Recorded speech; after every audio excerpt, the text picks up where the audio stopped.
Hi there, my name is Brandon, and today I'm going to be doing a quick video about the industrialization of Japan and looking at the ways in which modernity, tradition, and Confucianism intersect one another. So first, let's start with my research question and thesis. My research question was, how does post-war Japan's rebranding as a global technological and economic superpower relate to traditional Japanese values and identity? My thesis was that Japan's position as a global superpower comes as the result of compressed modernity interacting as an expression of the traditional Confucian values, specifically of loyalty and filial piety. So let's give some historical context. For more than 30 years, Japan has been a global leader in technology and automotive manufacturing, but that has not always been the case for the country. Brands like Sony, Toyota, Honda, Nintendo, ASICS, and Canon are all synonymous with quality products. These brands, all Japanese, are touted today as some of the best that money can buy. But the question is, how did a formerly occupied country, once synonymous with cheap, low-quality products, become the leading technology and automotive manufacturer in the world, with a gross domestic product of $4.94 trillion, according to U.S. News? So let's give some more historical background to understand how we got to where we are today. Starting, we have that Japan's earliest catalyst to becoming a consumer powerhouse was U.S. intimidation, starting in 1853. Now, over on the right, you see an image of U.S. Commander Matthew Perry, with a very defined nose, as portrayed in this Japanese woodcut. Perry was leading the charge for the U.S. intimidation that occurred in 1853. The country, that being Japan, was previously closed to trade, period, with the exception of some special arrangements that they had with the Dutch. It was this combination of U.S. trade and the Ming Restoration from 1868 to 1912 that resulted in the introduction of westernized education, industrial, military technology, and Western science. So more on the Ming period and the United States' influence on Japan. Commoners of Japan received the freedom during the Ming period to pursue their respective callings. There was also an economic emphasis placed on exports for the country rather than imports, and this was the first time in the country's history that was the case. Japan's land taxes were also revised, and private property ownership was established in the country. New political, legal, economic, and educational systems were adopted and modeled after Western institutions. One in particular was the implementation of Western manufacturing technology, that is, factories, steamships, and locomotives, which were previously non-existent to Japan.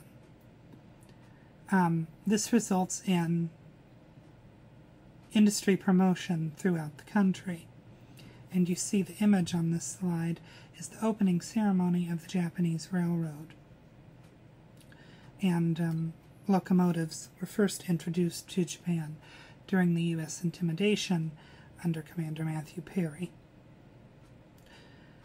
In 1872, Japan's centralized banking systems were abolished, and Japan adopts a decentralized American model of national banking. However, this increase in monetary printing throughout the country results in a massive rise in inflation. Despite this compressed modernization, the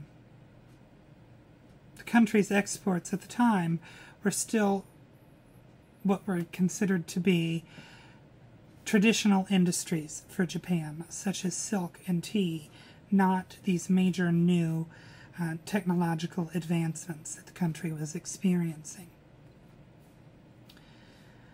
Moving forward, we have a gumption for consumption that is developed in Japan. This is predominantly propelled by World War II. World War II moved Japan as a nation of to a nation of manufacturing excellence, rather. Particularly during the U.S. occupation, Japan underwent additional comprehensive restructuring of its political, economic, and social institutions. This nation's transformation was guided by the U.S. principle of democratization, a process that aimed to dismantle authoritarian structures of pre-war Japan and promote democratic values, including free speech, the rule of law, and respect for human rights, as well as capitalism. The modern era of Japan is considered the era post-World War II and the time during U.S. occupation, which you could also argue as U.S. cultural imperialism. However, since the 1960s, Japan's post-war economy has developed rapidly, second, according to this author, only to the United States. Borgreen, I believe is how you pronounce that, writes that Japan as a nation shifted from a society of savers to a society of spenders, particularly during the era between the 70s and 80s. This mass consumption has brought about additional significant cultural and identity changes for the country.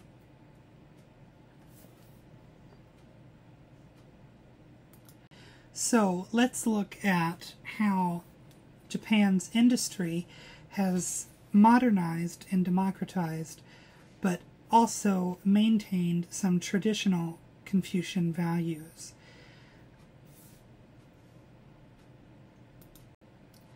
All right, so here we are. As you can see, the modernization and democratization, as I've said, did not abandon traditional Japanese values entirely. Instead, the country's attempt at rebranding and building a national identity incorporated new dimensions of technological and economic prowess while maintaining its distinctly Japanese identity, again rooted in Confucianism, in particular for the country's industrial and manufacturing endeavors. Now, highlighted here are 5 Confucian principles, and I won't take the time to highlight all of them, but the 2 that are most important within the context of this presentation are number 1, Kaizen, and number 5, Kuryo.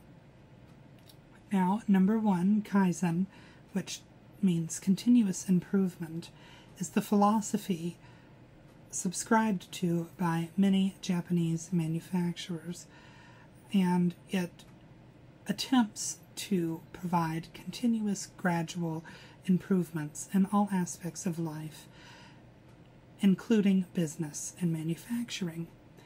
Japanese industries have adopted a Kaizen as a management philosophy with an intense focus on quality control, efficiency, and innovation.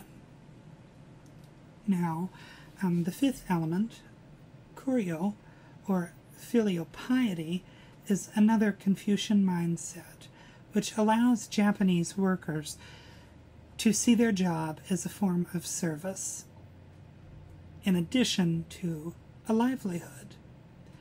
Now,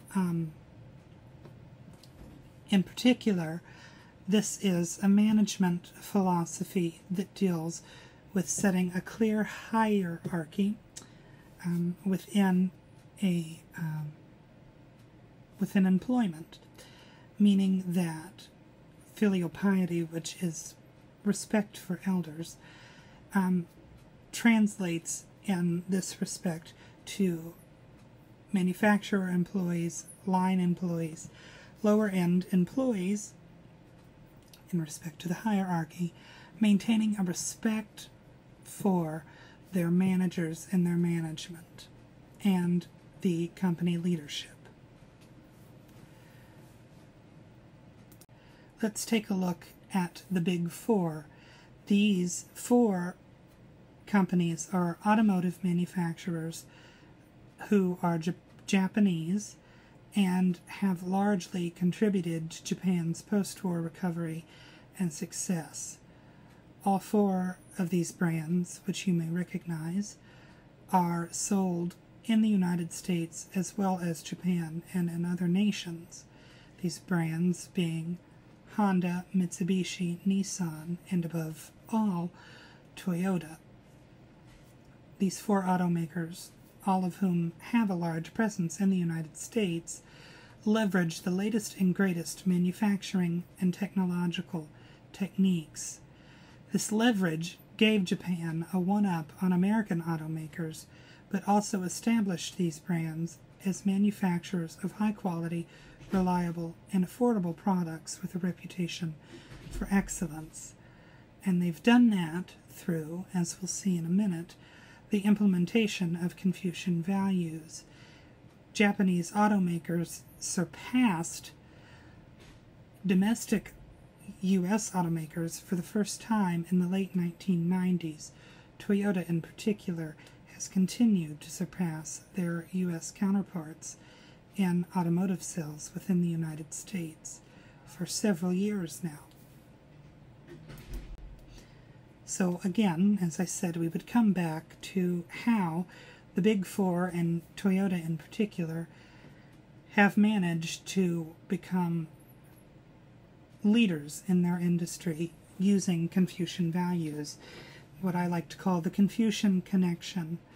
The Toyota production system, known as TPS, was developed by Toyota Motor Manufacturing and is the widely adopted model not just in Japan but globally for car manufacturing now.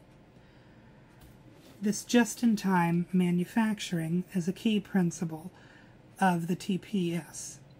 Just-in-time manufacturing means that things are made just in time for when they are needed, so that there is not a surplus of inventory in the warehouses and at dealerships. Again, an additional key principle of the Toyota production system is Kaizen, or the continuous improvement.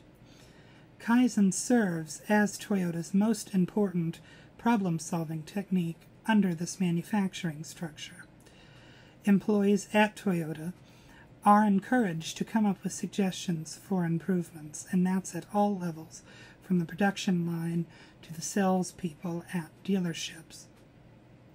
In the core of Kaizen, which is change for good, as you can partially see in the image in the lower right-hand corner, the core of Kaizen is to know your customer, let it flow, which is meaning not to stop things unnecessarily. There's a natural flow, and you do not interrupt that flow unless absolutely necessary. Additionally, there is go to Gemba, and Gemba means the actual place, and that's the actual place where the problem is happening or where the area is that there is room for improvement. And the last two are empower people and be transparent. So let's move on to an additional element of how Japan has progressed itself as the manufacturing superpower that it is today. So, we're now going to look at two additional elements as to how Japan has become the powerhouse that it is today. And to preface, that is through investing in lives of great promise through Japan's monetary backing of education, research, and development.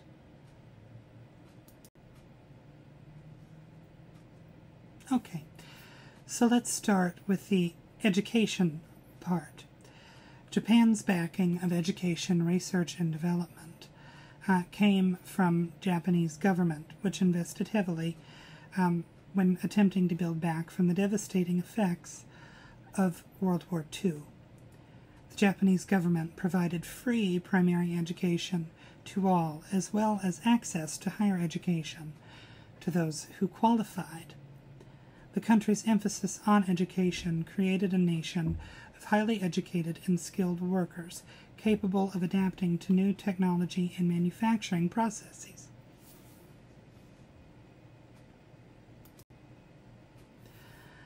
The additional element of research and development is key in understanding how Japan has become synonymous with quality products. This dogged interest in research and development was also backed by the Japanese government and allowed Japanese manufacturers to invest heavily in the practice as well as capitalize on advanced technologies in the areas of robotics, artificial intelligence, electronics, and the production of alternative energy and hybrid alternative drivetrains such as the Toyota Prius and Honda Insight hybrid vehicles. So let's wrap everything up here. In conclusion, Japan's seemingly unlikely position as a global superpower and economical juggernaut can be understood through examining the ways in which compressed modernity interacts with traditional Confucian values in the post-war industrialization of the country. Additional consideration is given to Japan's investment in education, research, and development. All of these things are factors in significant factors, in the nation's bombastic economic success. In particular, it seems that Japan has been able to take U.S. manufacturing, cultural influence, and technology and perfect them, using Japanese traditional cultural values which shine through in Japanese products, and ultimately resulting in the Japanese excellence in manufacturing. Thank you so much for watching. I hope you were able to learn something today. And here is a quick look at some of my references. Thank you again, and have a great day.